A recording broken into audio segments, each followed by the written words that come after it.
আসসালামু আলাইকুম রহমতুল্লাহ। আজকে একটা জিনিস দেখানোর জন্য বা সচেতন করার জন্য আমাদের রোগীদেরকে আপনাদের এই ভিডিওতে আসলাম। আমাদের যে রোগী ওনার আজকে আমরা যে কার্পাল টানেল রিলিজ করবো, মানে মিডিয়ান নার্ভ কম্প্রেশন আছে, নার্ভ কম্প্রেশনটাকে রিলিজ করে দিব।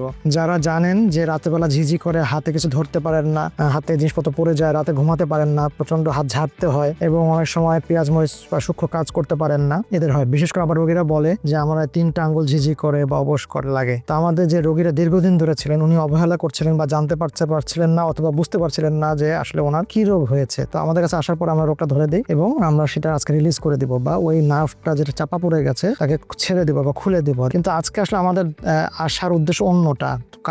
নার্ভ কম্প্রেশন হলে যে কত ভয়াবহ ক্ষতি হয় সেটা দেখানোর জন্য। তো ওনার নার্ভ এখানে একটা মিডিয়ান নার্ভ কম্প্রেশন পড়ে গিয়েছিল, উনি বোধ পাচ্ছিলেন এই 3টা আঙ্গুলে। দেখেন, এটা যেটা দেখানোর জন্য আসলাম, ওনার এখানে কিন্তু পুড়ে গিয়েছিল, মা পেটে পুড়ে গিয়েছিল।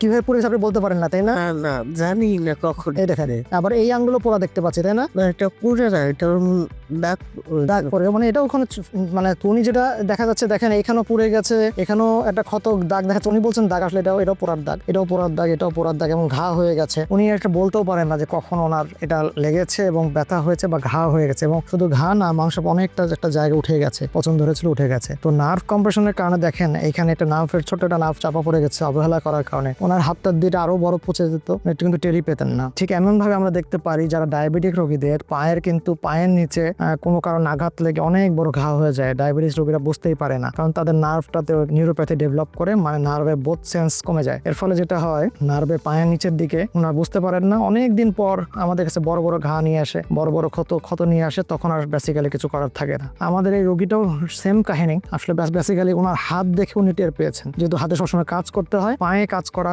হয় না, পায়ে দেখা হয় না অনেক সময়, জন্য অনেক বড় ক্ষত নিয়ে আসে। আমাদের রোগীরও যা অবস্থা একই রকম, সেম জিনিস, নার্ভে চাপ পড়ে আছে, ক্ষত হয়েছে, উনি টেরি পাননি। এবং এখন আপনারা দেখতে পাচ্ছেন কিনা আমি জানি না, ওনার মাংস শুকিয়ে গেছে, এটাও সেম কাহিনী। এটাও ওই নার্ভের কম্প্রেশনের কারণে ওনার এই থেনার বা হাইপোথেনাস মাসলগুলো ওয়াস্টিং হয়েছে। তো একটু সচেতন করে দিলাম, যাদের যদি এরকম কোনো ধরনের সমস্যা থাকে, বোধ পাচ্ছেন না, ঝিমঝিম করছে, রাতে ঘুমাতে পারছেন না, হাত ঝাড়তে হয়, আমাদের সাথে যোগাযোগ করতে পারেন। সকলকে ধন্যবাদ। আসসালামু আলাইকুম ওয়া রাহমাতুল্লাহ।